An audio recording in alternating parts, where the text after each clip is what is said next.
these lines I write. I keep it live cause I thrive. I might just blow your mind tonight. I'm so hyped, but it's no hype. From this height, it's direct hits on sight.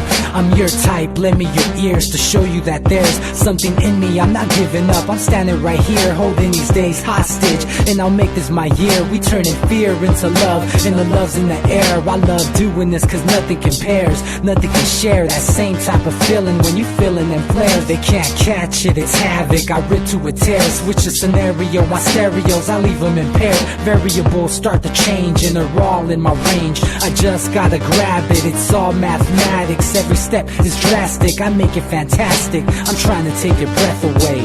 Asthmatic. This is live through the stereo. Go and let it blow, blow through the stereo. I'ma let them know through the stereo. Yo, here we go through the stereo, stereo. This is live through the stereo. Go and let it blow, blow through the stereo. I'ma let them know through the stereo. Yo, here we go through the stereo, stereo.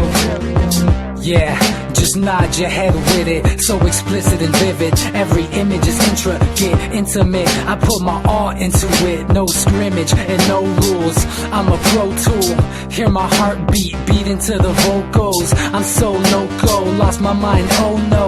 It's ponderoso, dope, so no overdose, cause it's dope, yo. Man, this is house grown, mixed with some milestones. So I let the style flow down like the Dow Jones, bringing it with some foul tones, letting the crowd know we getting loud, so it's eardrum rudiments. Yeah, we bring it rude again. Move, little hooligan. Music for tuning in, full time to the 10. I'm on my clock like I told you. I'm doing this for dreams we pursuing. Hey everybody, welcome back to the Anti-Media Radio Show once again with your host Nick Bernabe here on UCY.tv. Really happy to be back. It's been a while. I was gone in Costa Rica. I kind of mentioned it in my last show that I was live, but it was at the end. I'm not sure if everybody heard it, but anyway, I had a great time down in Costa Rica. Went down for my birthday, my first actual vacation of my life. Yeah, I'm over the hill now. I turned 30, and so really old about myself, I guess. No, I'm just kidding. I don't feel much different, but I am glad to be back. I missed the radio show. I missed everybody. I missed all of our listeners and our panel and, all the discussions and stuff. I was keeping up on the news while I was down there. And God, so much crazy things going on. And as if it weren't bad enough, every couple of days when we have our radio show, we can hardly, go an hour without going over our time. I mean, I've been gone for almost 2 weeks now, and I'm back, and there's so many things going on. It's just completely insane. And I don't know, how I feel about now being a paid Russian agent, according to the Washington Post. That's what they say we are on this show, and I guess I could announce that we finally have a sponsor for our radio show, the Russian government. They're giving us a lot of money to broadcast this, apparently, according to the Washington Post. I mean, this is brand new news to me, and so I didn't know that they were sponsoring our radio show, but apparently they are, so I'm still looking forward to those checks. Putin, if you're listening, you know my address, obviously. Send me the money, because I haven't got any of it yet. Still waiting. Sooner or later, I guess it'll come in. Those Russians are always late on their payments. Anyway, so many things going on. Still dealing with this Skype update. I haven't been able to take calls, phone calls. We're going to be working on that. Hopefully we'll have that sorted out pretty soon. But we've got so much stuff to talk about. We're not going to have time for calls tonight anyway. Anyway, that being said, let me first introduce our first panelist, the awesome Claire Bernish. What's up, Claire? Not much. What's up? Oh, hanging in there. So let's talk about this Russian bullshit, because that's really what it is, and there's a lot of it. First of all, we'll talk about the election stuff in a little bit. First, let's talk about how basically anybody that criticizes U.S. Government policies is somehow a Russian agent. What do you think about that? Let me not have holds barred, because this propaganda by I'm not even sure if it's the CIA or whatever intelligence agency. This particular brand of propaganda by the U.S. intelligence community is so damaging and damnifying of everything that we hold dear as a free press and as a community that holds freedom of speech and expression as the most pertinent part of our existence in this country. This is terrifying. I mean, there is no other way to address this particular issue but to address the fact that it is aiming to I don't even know, evaluate everything that we know about like freedom of speech.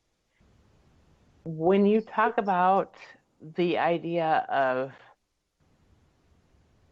an unfounded report that the CIA is touting now, where there is no legitimate basis, there is no legitimate verifiable access to this report that they're talking about. They have basically said, well, these unnamed CIA operatives said this is going to happen and that's it.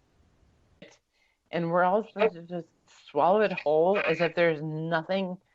It's insane.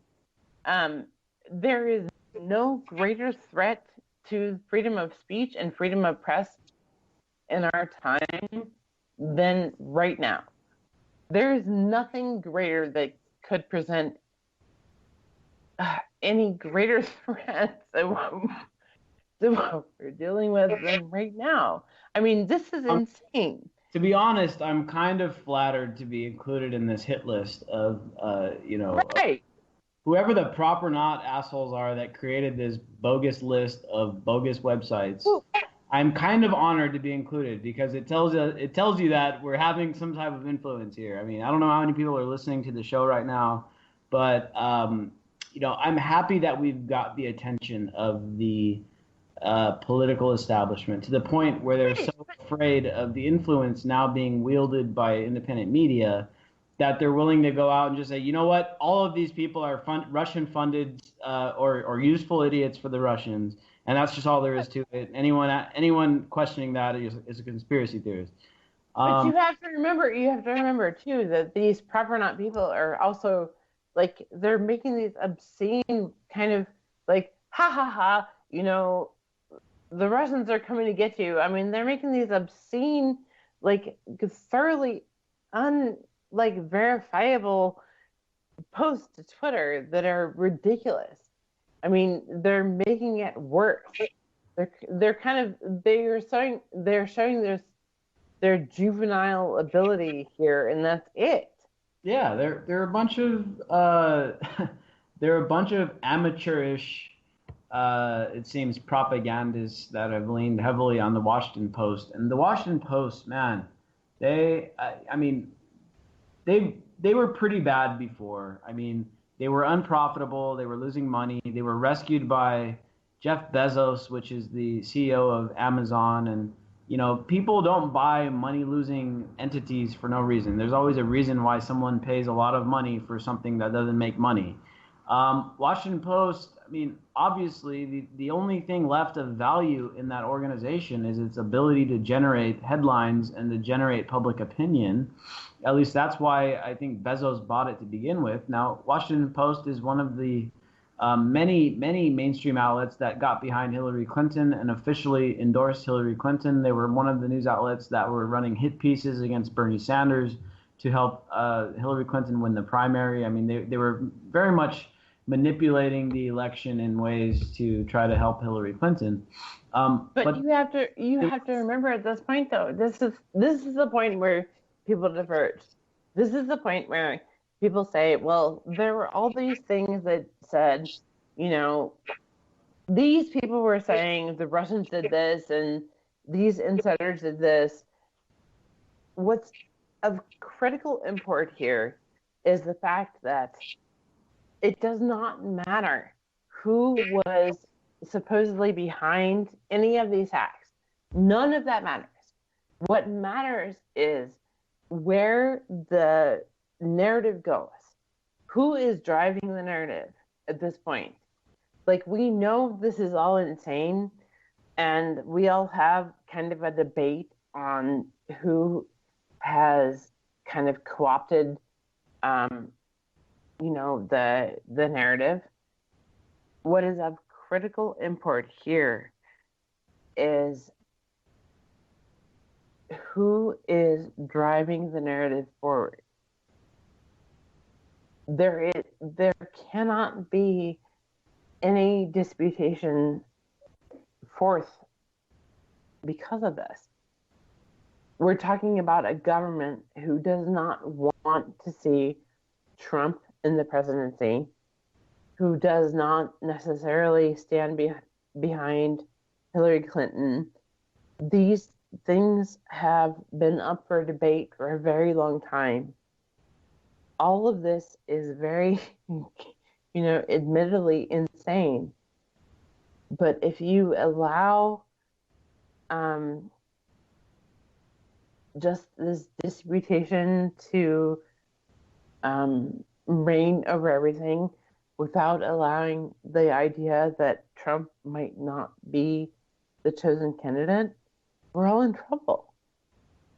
Yeah, but here's what's encouraging. I don't see that many people buying it.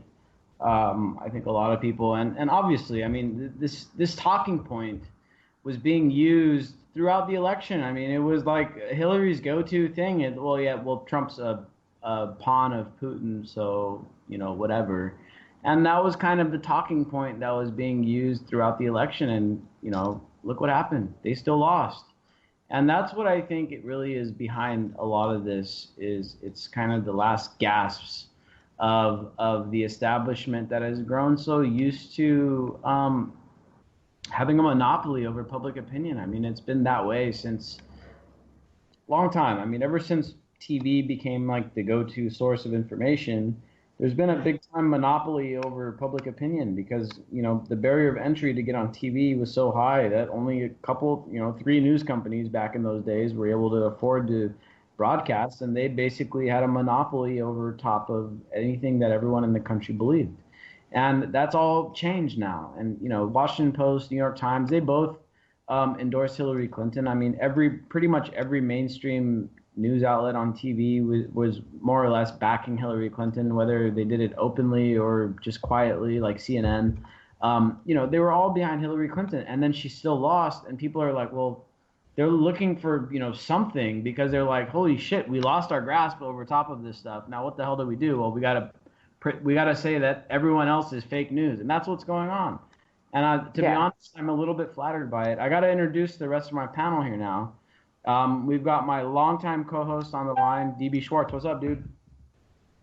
Hey, not much. It sounds like you're still suffering, Claire. I've been reading about this DAPL cough that's been going around and how people are suffering for 30, 40 days. I hope it doesn't last that long, but toxicology test, I guess, over a virus because it's poison to the tissue. It's not a sickness.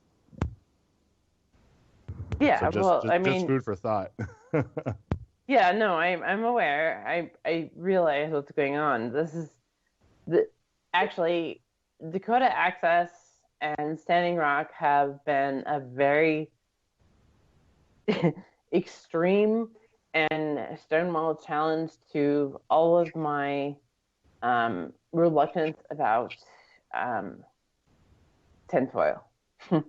And I have found reason to believe innumerably that the tinfoil is warranted.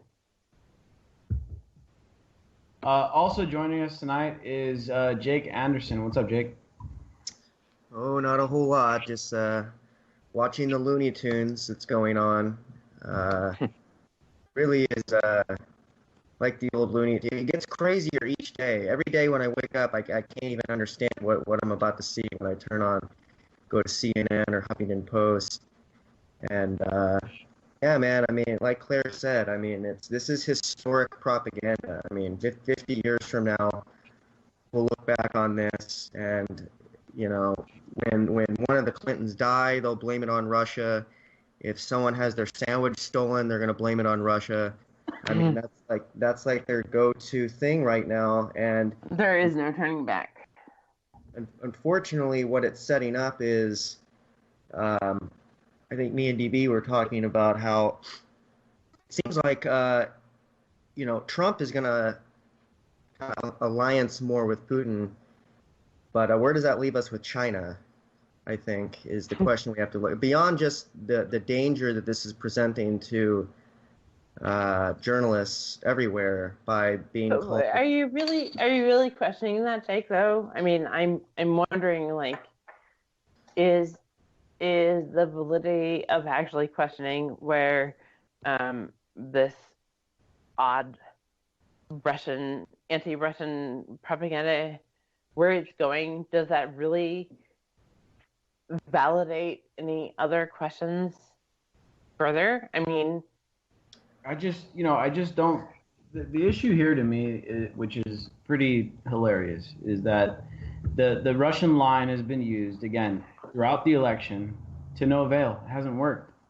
And in fact, a lot of the people in the United States are sympathetic to Putin. And I read a couple articles about why that happens and why there's a sympathy towards Putin. And everyone in the news business knows and understands that there is a very huge demographic in the United States that deep down inside, they're like rooting for Putin. And so that's why none of this anti-Russian stuff, it doesn't stick with a lot of people. I mean, it works for the people that voted for Hillary Clinton, but how many people voted for Hillary Clinton? 60 million out of 330 million in this country? That's not that many people, really. And so this Russian propaganda line and this blame everything on the Russians, it didn't work in the election, and it's not working now. I mean, it's more of this just desperate gasp of air that the establishment is blowing out there, hoping that they're slinging shit against the wall, hoping something sticks, but nothing's really sticking. It's really incredible. But who are you thinking it's going to work for, though?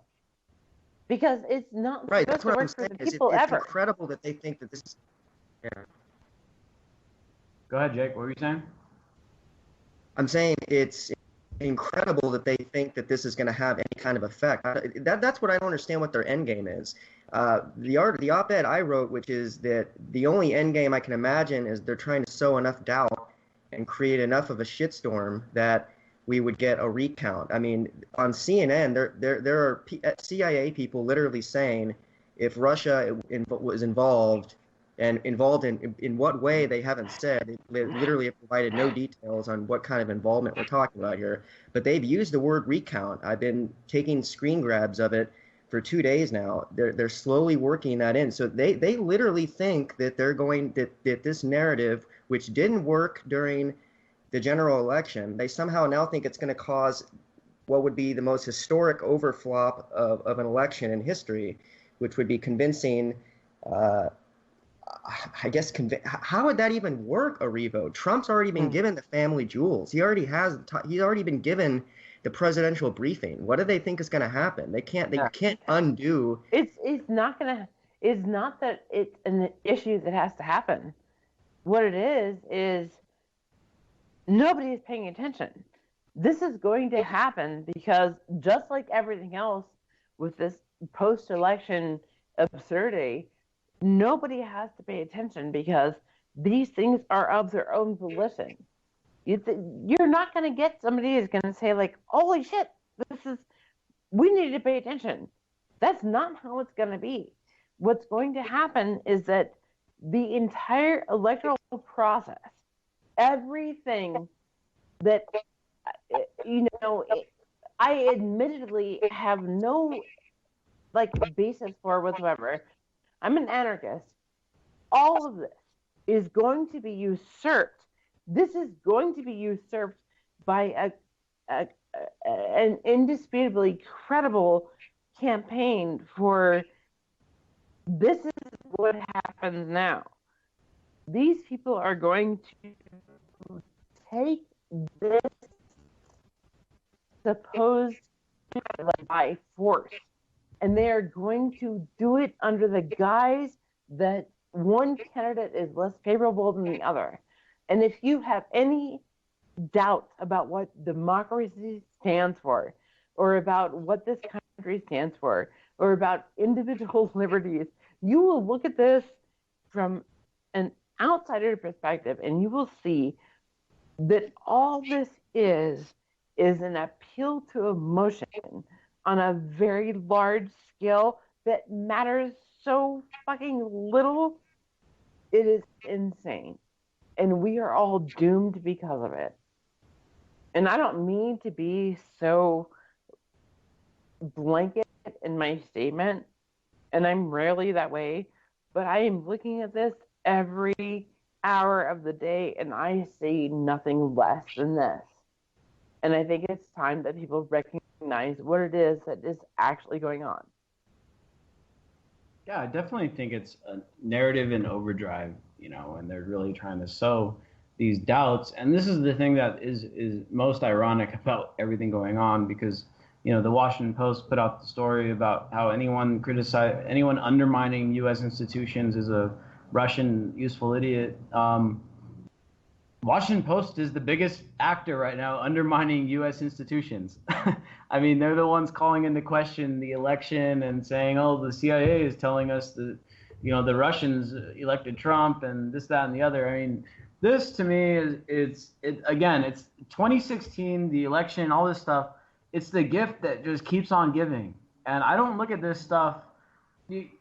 Of course, there's bad things. I mean, they're trying to censor the freedom of the press, trying to engineer the election, and they're still trying to somehow put Hillary Clinton in office and stuff, even though she's massively unpopular and she lost the election, blah, blah, blah, blah, blah.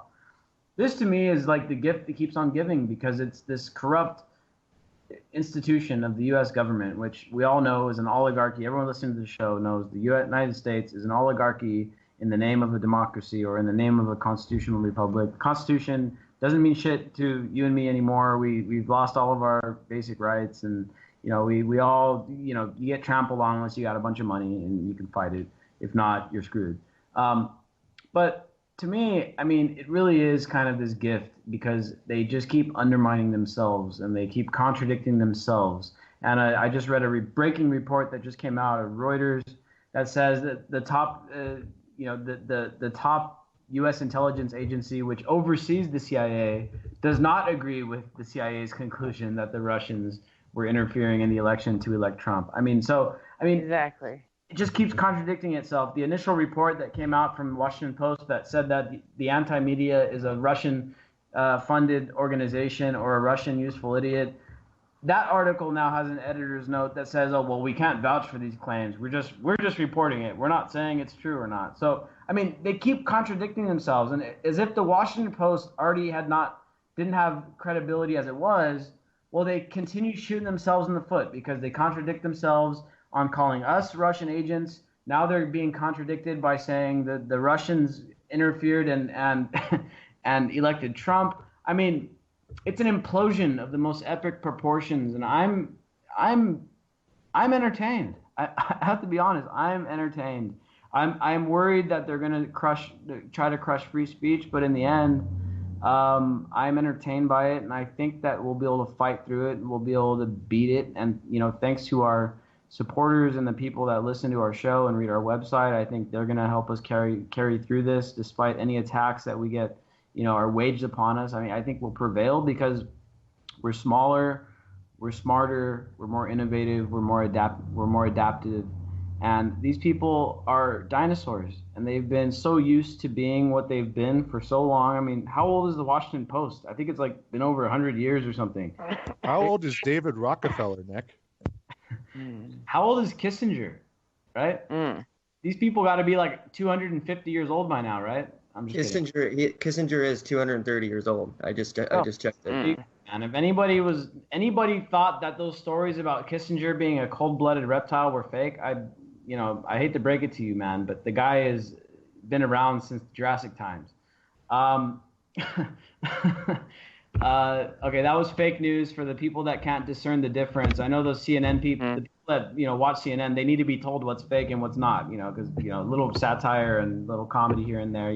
I guess at this point in the game, we have to warning, joke incoming, so that that it's we're not being serious. Anyway, Hey, Nick, I think I missed something. Was there is there a new article pinpointing anti-media, or is this the same stuff as that's been going on? This is the same thing that's a couple weeks old. Okay. And it was the Washington Post was told by these anonymous researchers. Nobody knows who the hell they are. Nobody knows what they are. I've seen an article on Naked Capitalism alleging that they're somehow working with Ukrainian fascists. I don't know. Who knows? But the article has been pretty much thoroughly debunked.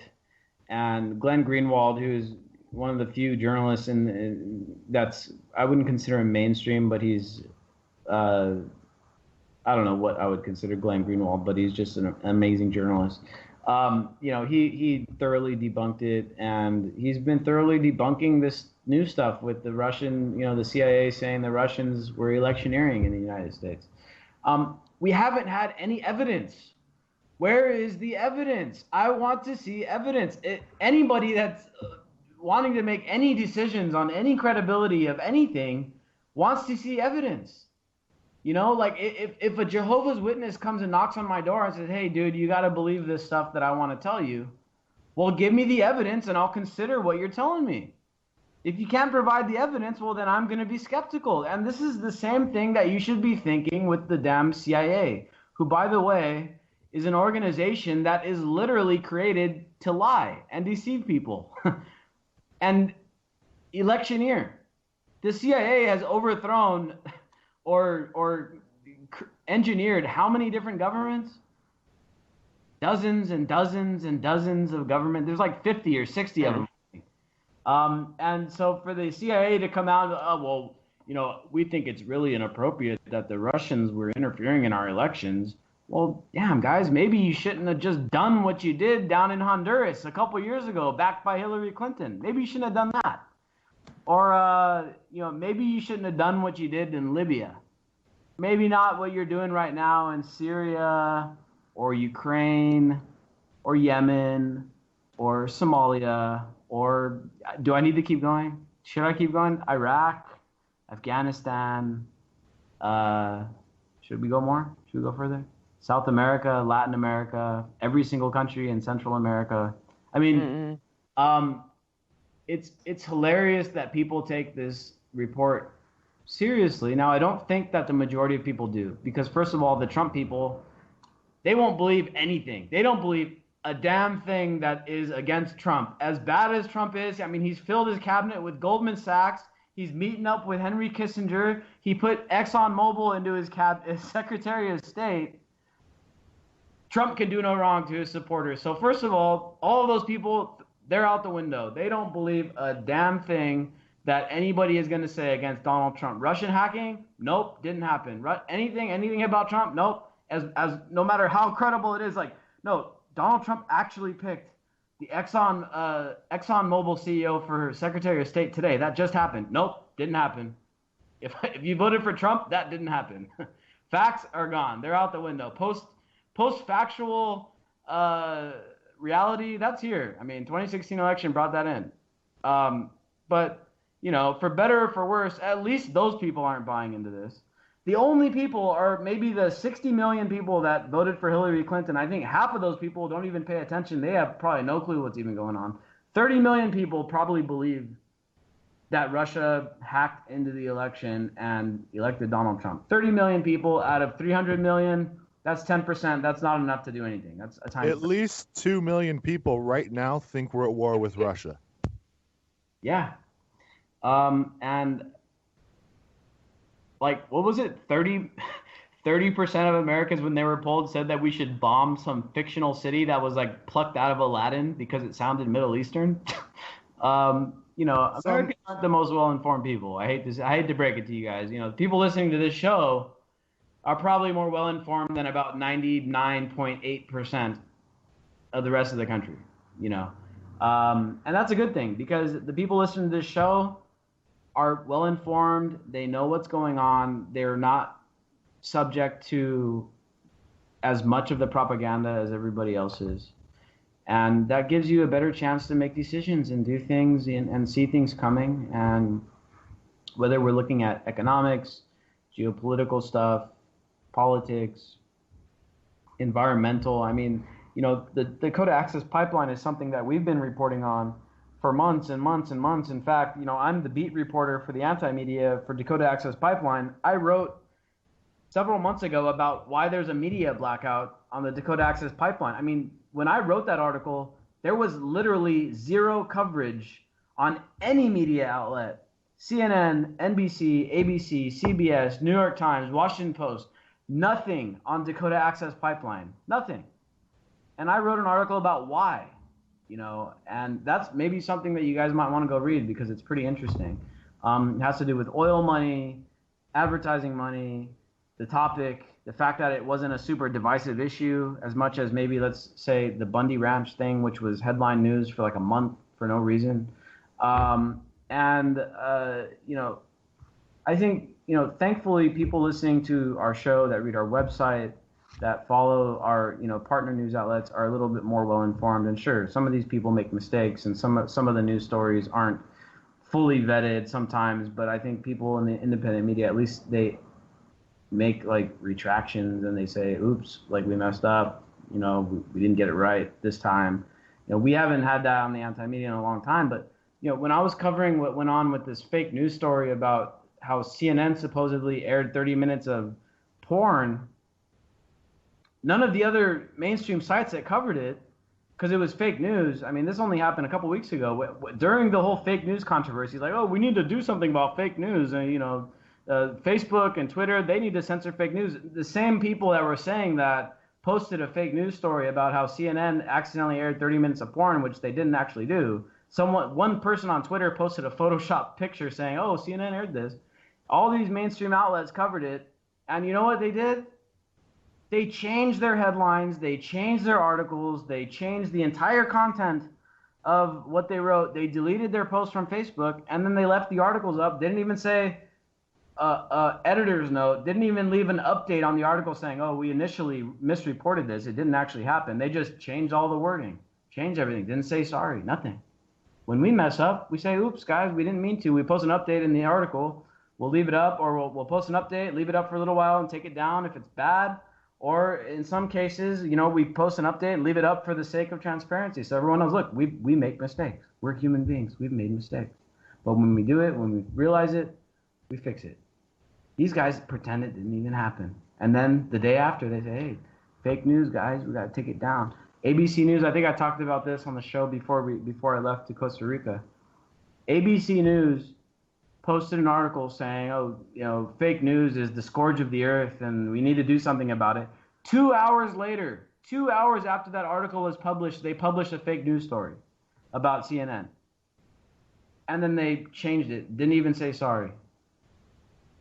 This is what I mean. These guys are self-defeating. They're blowing themselves out of the water. Like, the anti-media doesn't even need to exist because they're killing themselves. Washington Post is contradicting itself. Washington Post is lying to everybody right now. They're lying to everybody.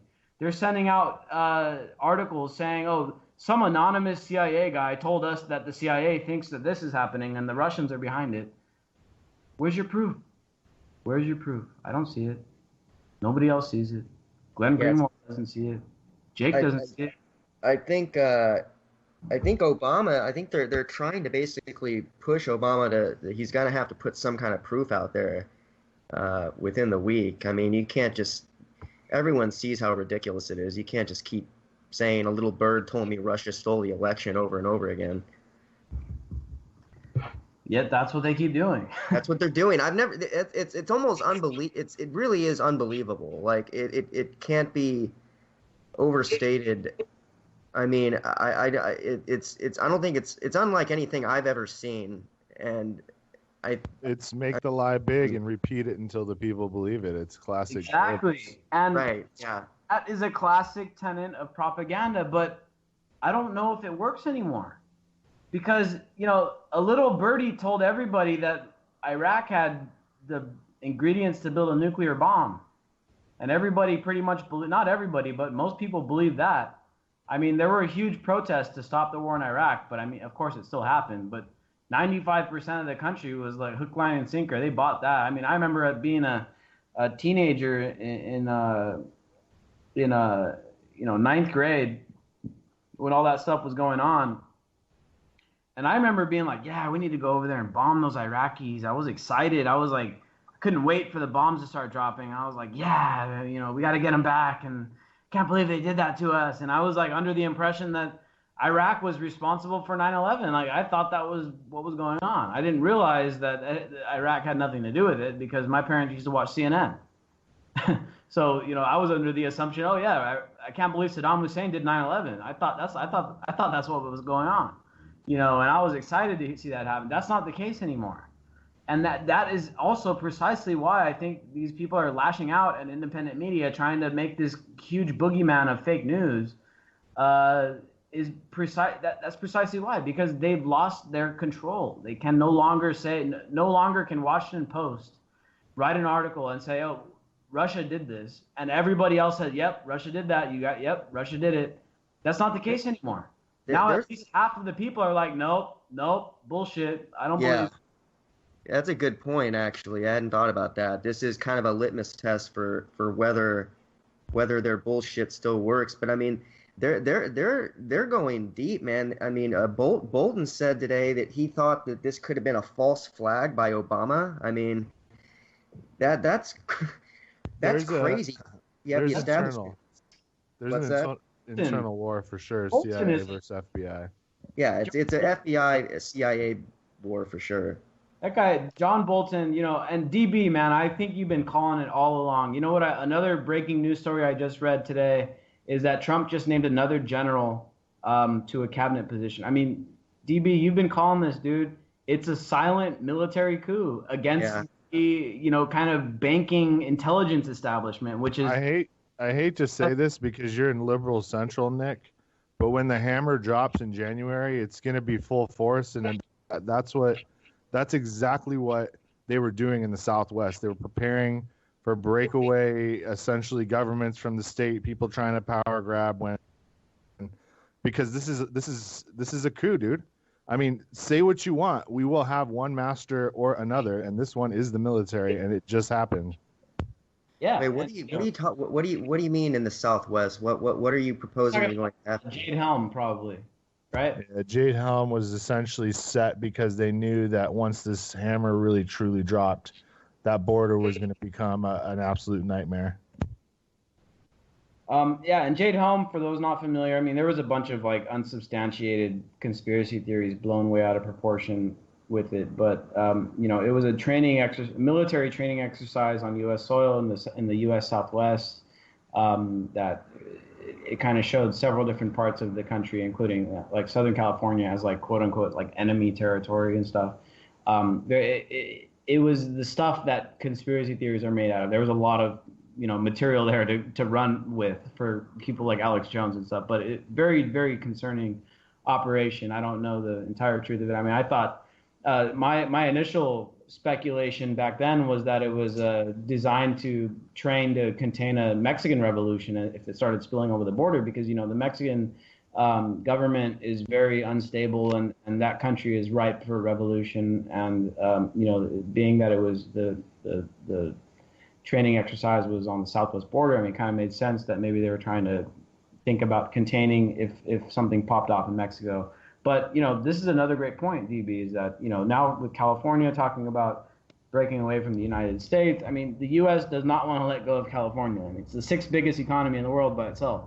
I can't overstate enough that China has 500,000 troops verified by satellite within Mexico. So, I mean, that's what they're getting ready for, man. Mm-hmm. So DB, back to what I was saying here, man, is that you've been saying that Trump was the military candidate and that Clinton was the banking establishment, CIA candidate type of thing. And that really does kind of seem to be the case. Now, the interesting thing now is, of course, like I mentioned, Trump filling his cabinet up with Goldman Sachs. So, maybe he's trying to co-opt a little bit of that banking establishment. But Maybe that bank was taken over, Nick.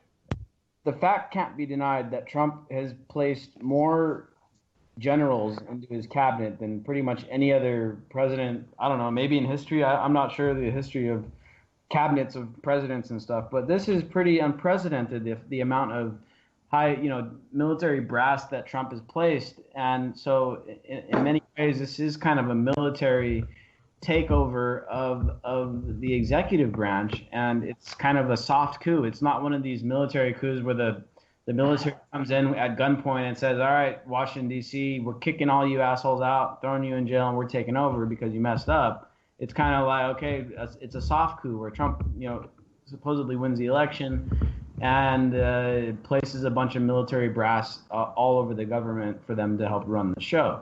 So this is a very interesting dynamic, and maybe this is, the CIA being really scared.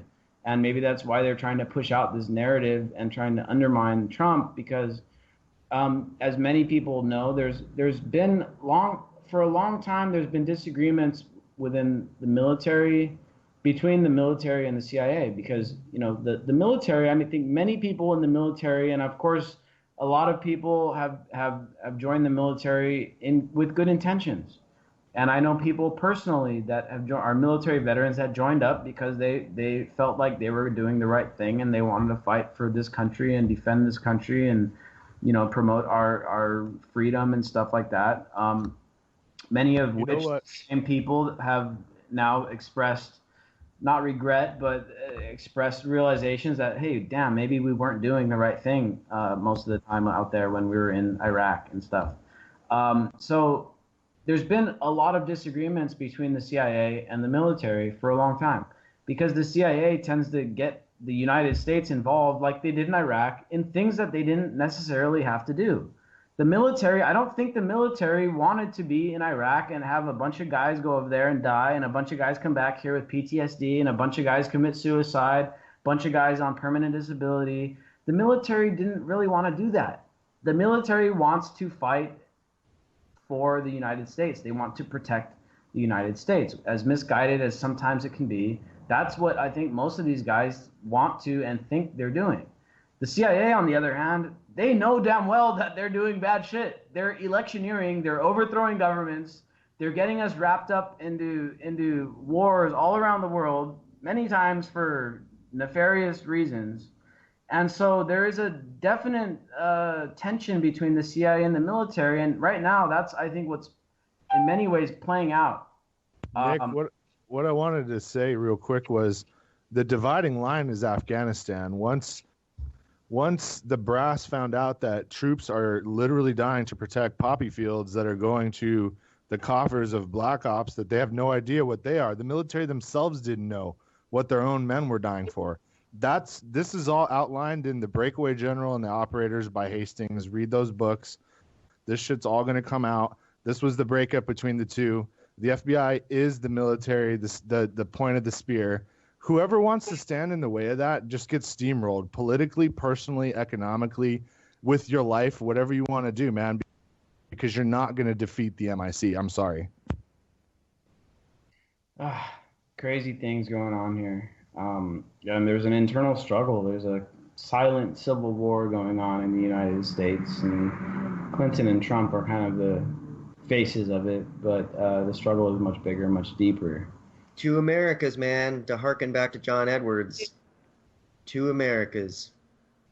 But that's just the just in terms of the ideological way, just the general ideological stance of so many Americans. But then when you actually start bringing it into the government, I think it plays as well. I mean, we saw firsthand. I mean, it was straight up FBI wanted Trump for isolationist nationalism, and the CIA wants Clinton for globalist wars. It's what happens when those two really start going at it? I mean, what happens, for example, if the establishment really decides that they're going to actively try and stop Trump from being president? I mean, that's something that could happen. Crazy. This has been a crazy election year.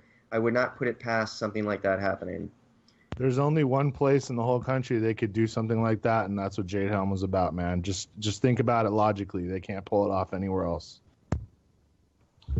It's crazy stuff, dude. And you know, I just, like I said, it's just all of it, everything going on right now. And again, by the Washington Post's own logic, they're Russian operatives. Washington Post is working for Russia right now because they're undermining the U.S. institution of our election. That's the way they said it, and that's what they're doing. I mean, they're saying that they're basically saying Trump's election is illegitimate. I don't dispute that because I think elections themselves are illegitimate. I think having a president to rule over 330 million people, that's an illegitimate idea itself. Therefore, the election is illegitimate. But, you know, Trump more or less won by the rules, by the books. And was Russia rooting for Trump? Probably. I mean, if I was Russia, I'd be rooting for Trump because Clinton was like, hey, dude, we're going to start, as soon as I'm elected, we're starting a war up with you guys. So, yeah, if I was Russia, I'd be rooting for Trump too. But again, sure, it makes sense. But where's the proof? No proof given. So, therefore, I don't believe it. I don't believe the Washington Post. I don't believe the New York Times. I don't believe the CIA. If they want me to believe what they're saying, they're going to give me hard proof. They're going to give me documentation. They're going to give me reports. They're going to show me data. I want to see it. Otherwise, I don't buy it. What is their end game? I just don't understand what they're trying to accomplish. I mean, seriously, can you give me a rational explanation on why they would be basically the CIA? What's that? Why the CIA is doing what they're doing, or why the controllers why the establishment is playing this Russia narrative right now? So we can start World War III and start over. Huh. Oh, man. I don't like the sound of that. Yeah, that doesn't sound good. I don't know, man. Maybe to your question, Jake. I mean, maybe they're just that afraid of going against the script, you know. And because let's face it, 100%. This isn't conspiracy theory because we found this out through WikiLeaks. Clinton was a scripted candidate. She was supposed to be, first of all, the Democratic nominee, and she was supposed to wind up being the president. That's how it was supposed to go. Yep. Everything that they did to Bernie Sanders with, you know, all this stuff that came out with CNN, all the stuff that came out with the DNC favoring Hillary Clinton. I mean, Clinton was almost guaranteed to be the Democratic nominee unless maybe she would have died or something, or had a heart attack or something. Then it would have been like, okay. Are we sure she didn't though, with all the CGIs? Yeah, and even if she would have, it would have been probably covered up. And oh no, nothing happened. She just took a break for 2 weeks, and that's all. We're gonna start seeing circuits popping up behind her eyeball. Yeah, dude. I mean, did you see Is how? that what Westworld's about? Yeah, See basically. how she had that snake tongue where it was like split in two? Just kidding. And so I don't know. Are they that worried about going against the script? And, finally a candidate like Trump who went against, all the norms of politics actually won. I mean, I think, of course, that, we found from the WikiLeaks that the Democrats initially wanted to elevate Trump and they wanted to run against him. Like, they wanted to run against Trump because they thought he was so awful and so bad that it was impossible he'd win the election. Well, unfortunately for them, and maybe for the rest of us, that plan backfired. Yeah. They're off script right now. Yeah, and so and look at what he's doing. He's not taking the daily briefings. I mean, he's way off script. It's like he's not doing what he's supposed to be doing, and he's not doing what they're telling him to do. Now, I still think Trump is horrible. In fact, I wrote an article today about how Trump is just inflaming tensions with a much, much scarier foe than Russia because, I was looking into the data today. Russia's economy is 1/8. Their GDP is 1/8 the size of the United States. Their military budget is dwarfed by the United States. The size of their military is tiny compared to the United States. In fact, I think England has a bigger military than Russia does. But how corrupt are their defense contractors, though? That I don't know. But, the thing is, I mean, yeah, of course, Russia is technologically advanced. I don't think that they're nearly as advanced as the United States. I mean, their progress probably slowed way down after the USSR, came down, and so they're maybe 10, 15 years behind the U.S. But China, on the other hand, I mean, by some estimates, the Chinese economy is larger than the U.S. economy. The Chinese military is second only to the United States. The Chinese standing army is at least 300% larger than the U.S. Army. China is a much, much more legitimate threat to the U.S. Now, does the U.S. establishment want to stoke tensions with Russia and continue their proxy wars with Russia, and who knows, maybe even a direct confrontation with Russia? Yeah, they do. But I don't think they are ready or willing to actually fight China at the moment, for sure. But Trump has angered China a lot over this stuff with Taiwan. China. Trump has really gone off script here with China, and I reported on it today. I'm going to read some of the excerpts here because this comes right from Chinese state-run media, and in China. And this is how they want to create, this is how Washington Post and New York Times envision the United States, where you only have state-approved media, basically. But in China, anything that comes out of their media or their news, that is official. It's basically, official government statements, because all of their media is government-run or government-approved. Therefore, the only thing that comes out is officially approved statements. And I have a couple quotes here from state-run Chinese media regarding, the stuff Trump has going on with Taiwan, and it's not very encouraging, to say the least. And so I quote here from Global Times, which is it's a Chinese state-run newspaper, English language. Quote, if Trump gave up the one China policy, which is, I explained in the article. If you guys want to go read it, go check it out. It's the one here on Trump, the most recent one on the antimedia.org. The one China policy is how they plan on reuniting Taiwan with China. Very, very long, complicated history with Taiwan and China. I was just learning about it today. Very, very interesting stuff. Pretty sad for what happened to the people of Taiwan. They've been taken advantage of by a lot of different countries, including Japan, the U.S., Britain, and now, of course, China. But anyway, quote, if Trump gave up the one China policy, publicly supported Taiwan independence, and wantonly sold weapons to Taiwan, China would have no grounds to partner with Washington on international affairs and contain forces hostile to the U.S. In response to Trump's provocations, Beijing could offer support, even military assistance, to U.S. foes. So this is a direct statement from Chinese state-run media. Basically, what they're saying here is, hey, if you guys let Trump disrespect us on Taiwan, we're going to start fighting proxy wars with you. That's what they're saying. And again, going back to the difference between China and Russia. Russia is nothing compared to China. I mean, yeah, it's a big country and they got nukes, but their economy is tiny. Their military potential is tiny. China is a huge economy, bigger than the United States in many aspects. Some estimations say it's bigger in general. The military is quickly becoming as advanced and as big as the United States. And they're talking about saying, if you guys don't fix up Trump and get a lid on his mouth, we're going to start fighting proxy wars with you. And the second quote I have here from the same article, given his experience, Trump is easily subject to the hawkish advisors around him, which would include John Bolton. He assumes whatever he says doesn't matter before he takes office. We will learn more about how he interprets the one China policy after he is sworn in.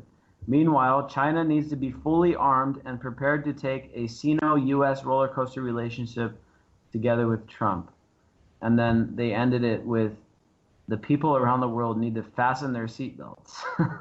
So, I mean, China is not taken as lightly, and China is not a country the U.S. is ready to face off with.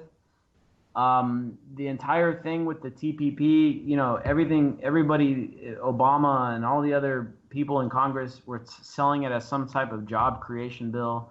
That was like blown out of the water because everybody that did any legitimate studies on it found out, okay, this is actually going to cost us jobs.